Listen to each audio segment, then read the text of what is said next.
영화 파묘의 비하인드 스토리 중에 그 영화의 감독이 크리스찬인데 영화가 잘 되면 교회에서 간증하자. 또 촬영 중에 귀신이 보이면 하나님께 기도를 올리자. 자, 이런 발언들을 한 것이 언론에 소개되면서 지난번에 이 부분에 대해서 기독교인의 한 사람으로서 바로잡아야 할 필요가 있어서 말씀을 드렸습니다. 제가 그 영상에서 말씀드린 포인트는 두 가지입니다. 첫 번째, 간증. 영화가 잘 되면 교회에서 간증하자라고 감독이 이야기를 했는데, 여러분 불신자나 무신론자에게 간증이 뭐냐고 한번 물어보신 적이 있으십니까? 그들은 간증이란 단어의 의미를 거의 잘 모릅니다. 왜냐하면 이게 종교 색채가 강한 용어이기 때문입니다. 국어사전에서 간증이란 뜻을 한번 여러분 검색을 해보시면 이렇게 나와 있습니다. 크리스찬이 자신의 어떤 경험을 통해서 하나님의 존재를 느끼게 되었고 체험하게 되었고 그것들을 이제 증언하는 것이 간증이라고 설명이 되어 있습니다. 그런데 영화의 감독은 또 대다수의 사람들은 세상의 기준으로 돈을 많이 벌고 명예가 올라가고 일이 잘 되면 이것이 하나님의 축복이고 하나님의 뜻이기 때문에 이제 이 일을 통해서 이 잘된 거를 간증하자라고 보통 이렇게 이야기를 합니다. 그러나 여러분, 이것은 간증이 아닙니다. 기독교의 탈을 쓴 기복신앙에 불과합니다. 간증은 하나님께서 저와 여러분의 삶에서 어떤 일을 하셨는가, 그분께서 주권적으로 저와 여러분의 삶에 개입하시고 그 일을 통해서 어떻게 나의 삶을 변화시켜 주셨는가, 또 그 변화의 과정 속에는 반드시 성공만 있는 건 아니죠. 실패의 경험도 있을 수 있지 않습니까? 바로 그런 성공과 실패의 과정 속에서 하나님께서 나에게 자신이 어떤 존재이신지, 어떤 분이신지를 드러내 보여주신 그 일을 내 입술로 말하는 것입니다. 또 그래서 그 일을 통해서, 간증을 통해서 사람이 높임을 받는 것이 아니라 하나님만이 높임을 받는 일, 이것이 기독교에서 말하는 간증이라는 사실을 기억하시면 좋겠습니다. 두 번째, 촬영 중에 귀신이 보이면 기도 올리자, 기도로 물리치자, 이런 표현을 썼는데 너무 기가 차는 표현 아닙니까? 너무 기가 차는 말입니다. 기도는 이런 게 아닙니다. 기도라는 거룩한 단어를, 이런 표현은 너무나 모욕하는 표현이에요. 기도는 인간의 연약함, 자신의 연약함을 하나님 앞에 전적으로 다 내려놓는 거예요. 그리고 전심을 다해서 주님의, 하나님의 도우심을 간절히 바라는 것이 기도입니다. 당연히 이 기도의 내용 속에는 인간의 탐욕과 욕심이 들어가 있어서는 안 돼요. 그 기도의 일을 통해서 하나님께서 영광 받으시는 그 방향으로 일이 진행이 되어야 하는 것입니다. 바로 이것이 기독교에서 말하는 기도라는 거예요.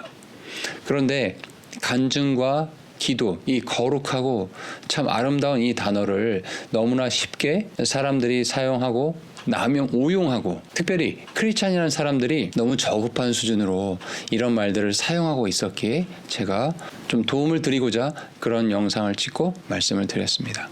자, 그랬더니 사람들의 반응이 폭발적이었어요. 네, 좋은 의미의 폭발이 아니라 나쁜 의미의 폭발이었습니다. 대다수의 사람들이 냉소적이고 비아냥거리고 비난하고 하는 그런 내용이, 그런 덧글이 대다수를 차지했습니다. 어떤 분은 이렇게 저를 비난했습니다. 얘네 또 왜 이래 진짜.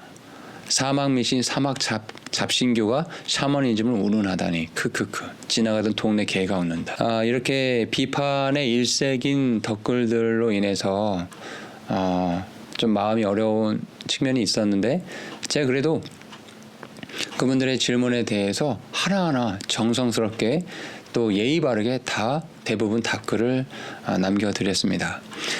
몇몇 소수의 분들이 응원을 해 주셨습니다. 어떤 분이 이렇게 응원을 해 주셨습니다. 요즘 점점 문제입니다. 세상이 어떻게 되려는지 기독교인들이 성경을 안 읽으니 이렇게 세상 문화에 물들어 가는군요. 그게 당연한 건 줄 알고 자기 합리화를 하고요.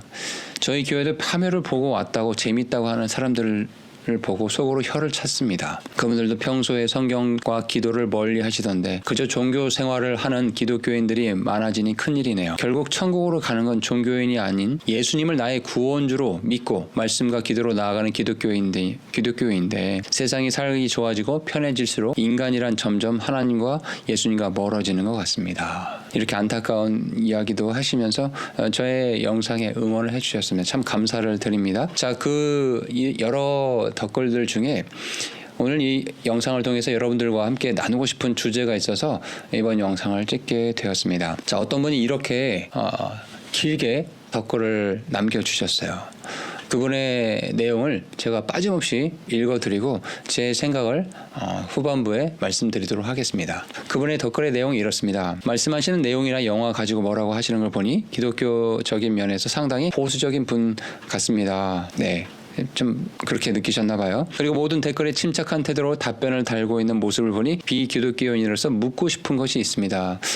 어쩌면 이분은 이제 교회를 다니시지 않는 분이시고 종교가 없으신 분이신데 기독교에 대해서 관심이 있으셨던 것 같아요. 그런데 막상 물어볼 만한 사람이 없었기 때문에 모처럼 이 기회에 저에게 질문을 주셨던 것 같습니다. 구원받은 자가 천국에 가면 현생에서 가지고 있던 감정을 그대로 가져간다고 생각하시는지요? 다시 말해 현생에서 희노애락을 느끼는 그 메커니즘을 영혼만 남게 되고 천국에 간다 하더라도 그 메커니즘이 그대로 유지되는지 궁금하더라고요. 만약 그렇다면 천국이나 현생이나 별반 다를 게 없겠구나 싶어서요. 왜냐하면 그 희노애락과 같은 감정 때문에 사람들 사이에 갈등이 생기는데 천국에 가서 또 사람들과 부대끼며 지낼 텐데 큰 싸움이 아니더라도 갈등은 분명히 생길 텐데 그게 과연 천국인가 싶네요. 구원받고 천국 간 후 거의 천사 같은 마인드로 새롭게 재태환생되는 것이 아닌 이상 어차피 지 성격대로 살던 사람들이 모여 있을 곳일 텐데요. 그래서 기독교인들이 아무리 예수 믿고 천국 가라고 권해도 저는 그 천국이라는 것이 와닿지 않습니다. 이와 관련하여 성경이 적혀 있거나 혹은 님의 생각하는 바가 있는지요? 그리고 만약 꼭 천국 때문에 예수를 믿는다기보다 예수가 창조주이거나 주님이니까 믿고 따라야 한다는 생각이다라고 한다면 구원받음을 확신하고 있는 님이 지옥에 가게 될 경우 그래도 의심 없이 믿고 따를 것인지요? 천국 얘기하는 기독교인들을 보면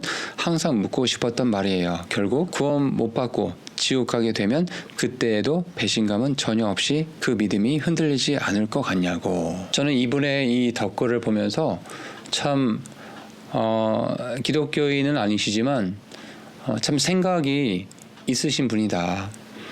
인생을 살 때 그냥 살지 않으시고 한 걸음 한 걸음 생각하면서 살아가신 분이시구나라고 이렇게 느꼈습니다.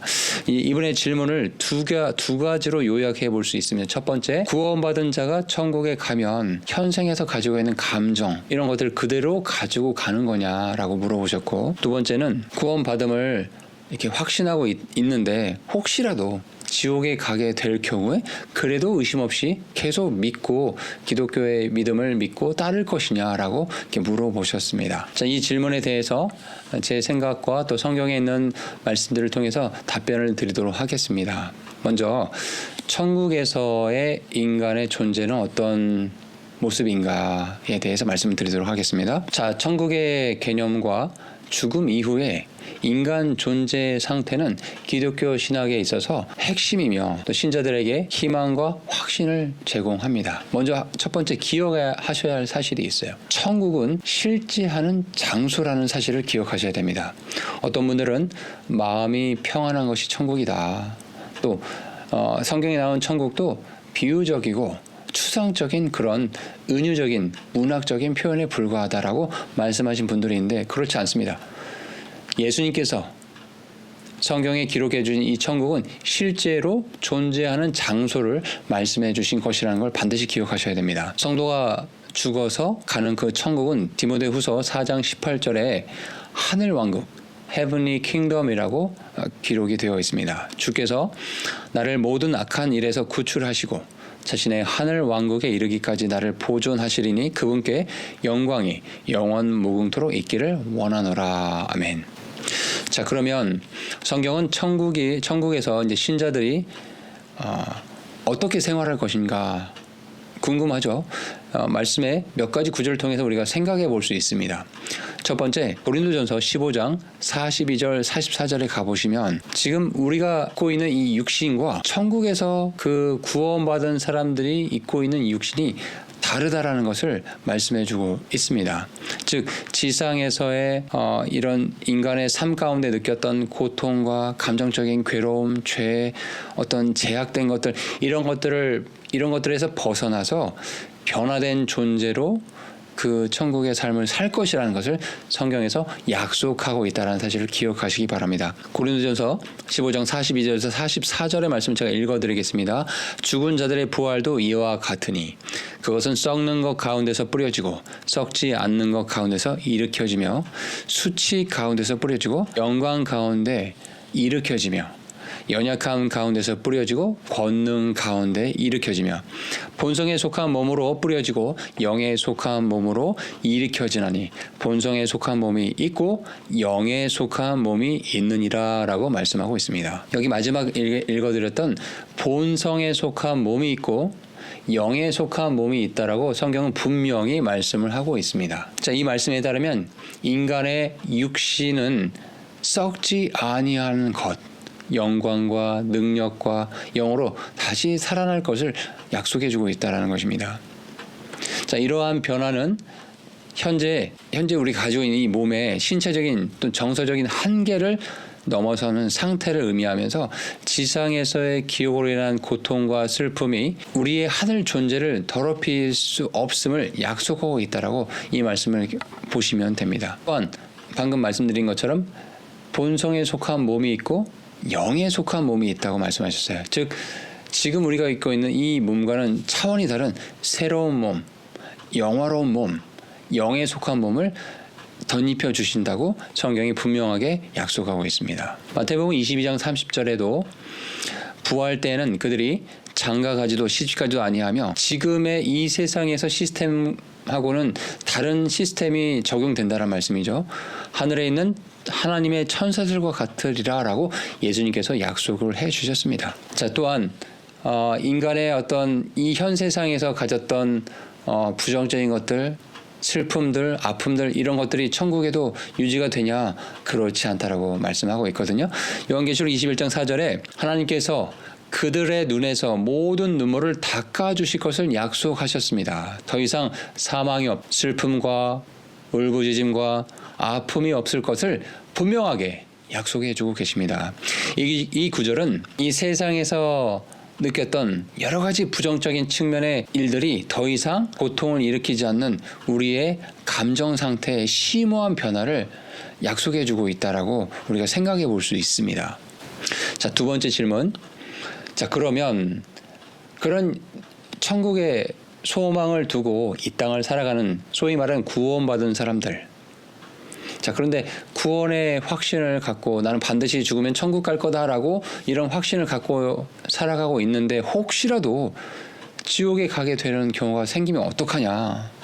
그래도 의심 없이 계속 예수님을, 하나님을 성경 말씀 믿고 따를 수 있을 수 있겠냐. 자, 이런 질문을 주셨거든요. 자, 구원의 확신 여부에 대해서 질문을 주신 겁니다. 자, 결론부터 말씀드리면 예수 그리스도를 나의 구원자로 믿는 자에게는 그분께서 주신 그 영원한 생명이 있죠. 천국에서 영원히 살 수 있는 영원한 생명을 결코 빼앗기지 않는다. 뭐라고요? 결코 그 구원이 취소되거나 없어지는 일이 없다. 라고 분명하게 성경은 말씀하고 있습니다. 자, 물론 이 부분에 대해서, 이 말에 대해서 반론을 피고 싶으신 분들이 많이 있으실 거예요. 아니, 교회 다닌다고 기독교인이라고 하면서 사회에서 온갖 더러운 짓, 악한 짓을 저지르고 있는데 그 사람들은 그냥 무조건 교회 다니고 예수님 믿으니까 소위 말해서 구원받다고 하니까 결국엔 천국 가는 거냐, 이 말이 되냐 라고 이렇게 반론을 피시는 분이 있을 수 있는데 이 부분에 대해서 제가 후반부에 말씀을 드리도록 하겠습니다. 성경이 말하는 구원은 누구에게나 열려 있습니다. 요한복음 3장 16, 17절에 이렇게 말씀하고 있습니다. 하나님께서 세상을 이처럼 사랑하사 자신의 독생자를 주셨으니 이것은 누구든지 돈이 많건 적건 나이가 많건 적건 뭐 학벌이 많건 적건 그 모든 관계없이 누구든지 그분을 믿는 자는 영존한 생명을 주실 거다. 멸망하지 않고 영존하는 생명을 얻게 하실 거다라고 분명하게 약속하고 있어요. 하나님께서 자신의 아들을 이 땅에 보내주신 목적이 이 세상을 정죄하고 심판하려는 목적이 아니라 그분을 통해서 세상이 구원을 받게 하시려고 이 땅에 보내주신 것이다라고 분명하게 말씀하고 있습니다. 그러면 인간 편에서 해야 될 일은 무엇이냐? 이제 하나님께서 마련하신 그 구원의 길을, 그 약속을 이제 마음으로부터 믿는 일이 남아 있거든요. 어떻게? 여러분 자신을 보시고 이 세상 우주 만물을 다 지켜보세요. 곰곰이 생각해 보세요. 이 모든 게 그저 우연히 일어난 일들인가? 아니면 그 밖에 내가 아직 확신하지 못하고 알지 못하지만 이 모든 것들을 주관하고 있는 어떤 위대하신 절대자가 계신 것은 아닌가. 자, 이런 것들을 곰곰이 생각해 보면서 바로 그분이 기독교에서 말하는 하나님이시구나 라고 이렇게 인정이 된다면 여러분의 입술로 예수님만이 나의 구원자이십니다 라고 이렇게 시인하고 고백한다면 예수님께서 우리의 인류의 모든 죄를 위해서 그분이 나를 대신해서 십자가에서 피 흘려 돌아가 죽으셨구나. 이 사실을 여러분의 마음으로부터 믿으면 주님께서 구원해 주시겠다라고 분명하게 로마서 10장 9절에 말씀하고 있습니다. 또한 그렇게 영원한 생명, 구원받은 자들에게 요한복음 10장 28, 29절에 어떻게 약속하고 있냐면 내가 그들에게 영존하는 영원한 생명을 주노니 그들이 결코 멸망하지 않을 것이요. 아멘. 또 아무도 내 손에서 그들을 빼앗지 못하리라. 그들을 내게 주신 내 아버지는 모든 것보다 크시며 아무도 아버지 손에서 그들을 빼앗을 수 없느니라라고 예수님께서 분명하게 성경 말씀을 통해서 약속해 주셨다는 겁니다. 구원받은 자에게 그 구원이 정말 확실한 구원이라면 그 사람이 전인격적으로 예수님을 나의 구원자로 받아들였다면 이제 아무도 그 구원을 빼앗을 수 없다라고 분명하게 성경은 약속을 하고 있습니다. 자, 그런데 아마 이렇게 말씀드리면 제가 서두에 말씀드린 그런 반론이 생기실 거예요. 아니, 구원 받았으니 그러면 막 살아도 되는 겁니까? 아니, 교회 다니는 사람들이 사회에서 온갖 악을 저지르는데 그래도 결국엔 구원받고 천국 가면 이렇게 불공평한 것이 어디 있습니까? 라고 이제 말씀하신 분이 있을 수 있어요. 네, 충분히 일리 있는 말씀이세요. 그렇기 때문에 성경에서는 구원받은 자들에게 반드시 요구하시는 것이 있어요. 야고보서 2장 14, 17절에 쭉 가보시면은 너가 지금 구원받았다고 얘기하는데 너의 삶의 행동에 삶의 변화가 있느냐라고 묻고 계시고 있거든요. 그러니까 행위를 통해서 구원받는 것은 아닙니다. 구원 아까 말씀드린 대로 예수님께서 하나님께서 마련하신 그 모든 구원의 길을 내가 마음으로부터 믿으면 믿음의 마음으로부터 믿었을 때 구원을 주시는 거예요. 근데 그렇게 내가 구원받았다라고 말은 하는데 나의 삶이 전혀 변화가 없어요. 행함에 열매가 없어요. 이것은 구원받았는지 의심해 봐야 된다라고 말씀하고 있다라는 거예요. 그 사람 안에 구원받았다고 하는데도 그 사람 안에 성령님의 열매가 없어요? 어떤 선한 행위의 열매가 없어요? 그렇다면 어쩌면 그 사람은 구원받았다라고 착각하는 것일 수 있다라는 것입니다. 정리해 보겠습니다. 구원은 누구에게나 열려 있는 길입니다. 근데 이것은 이제 저와 여러분의 선택의 문제예요. 또한 이제 예수님 믿기로 작정하셨으면 구원받은 이후에 반드시 선한 열매가 나와야 한다는 것을 또 성경은 말씀하고 있습니다. 영화 평론을 통해서 개인적으로는 너무 많은 비판을 받아서 마음이 좀 어려운 정도 있었지만 또 이런 생각해 볼 지점들도 있었고 또 복음을 전달할 수 있는 계기가 되어서 저는 참 기쁩니다. 이 영상이 구원을 알고자 하시는 분들에게 또 기독교가 도대체 무엇을 전달하고자 하는 것인가를 진지하게 알고자 하신 분들에게 도움이 되셨으면 좋겠습니다. 샬롬.